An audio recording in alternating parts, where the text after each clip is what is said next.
اور فرعون اپنے لشکر سمیت اس کے بیچوں بیچ غرق ہو گیا۔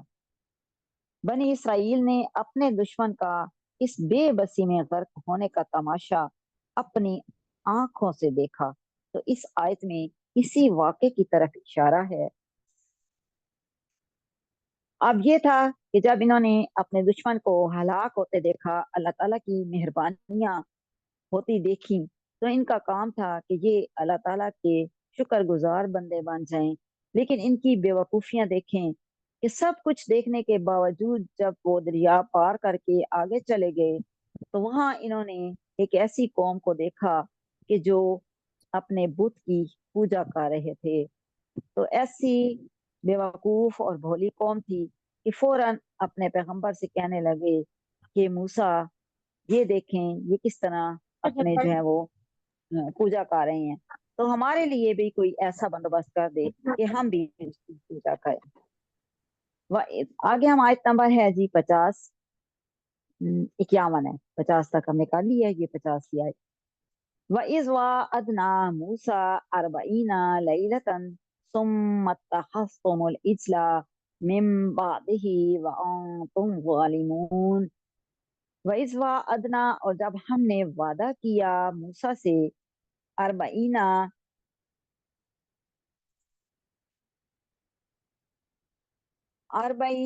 لیلتن،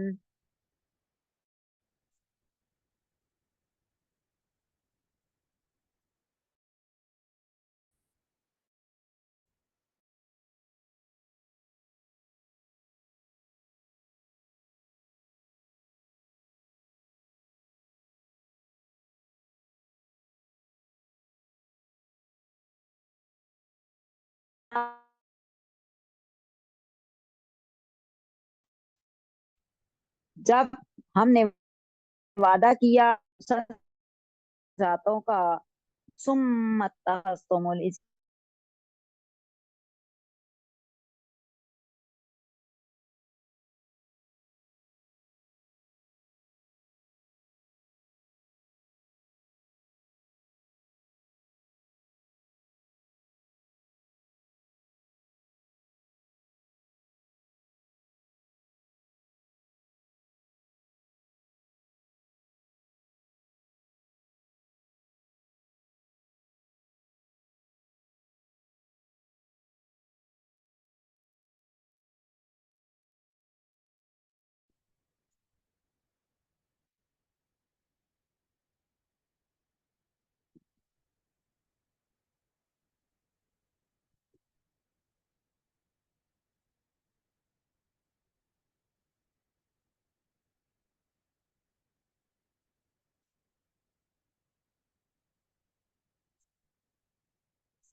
سوری جی تھوڑا سا وہ کال آ گئی تھی، میں اٹینڈ کرنے لگی تھی۔ ہم پڑھے تھے آیت نمبر 51۔ وَإِذْ وَعَدْنَا اور جب ہم نے وعدہ کیا موسیٰ سے 40 لیلتن راتوں کا، ثم اتخذتم پھر تم نے بنا لیا بچڑا، من بعدہ اس کے بعد، وَأَنْتُمْ ظَالِمُونَ اور تم تھے ظالم۔ تو موسیٰ علیہ السلام بہت بڑے جلیل القدر نبی تھے۔ اکثر مفسرین کا خیال ہے کہ یہ عبرانی لفظ ہے، بعض محققین نے مصری لفظ بیان کیا ہے جس کے معنی ہے بیٹا۔ آپ کے والد کا نام عمران تھا، تھوڑا سا میں موسیٰ علیہ السلام کے بارے میں بتاؤں گی کہ آپ کے والد کا نام عمران تھا اور آپ کی بہن مریم اور ہارون تھا، یہ دونوں آپ تھے۔ 1300 سال قبل مسیح بیان ہے، آپ نے اپنی اسرائیل کو فرعون کی غلامی سے نجات دلائی۔ اب اس آیت میں اللہ تعالیٰ نے حضرت موسیٰ علیہ السلام اور اس کی قوم کے وہ حالات بیان فرمائے ہیں جو بحیرہ کلزم سے پار اتر کر انہیں پیش آئے۔ جب حضرت موسیٰ علیہ السلام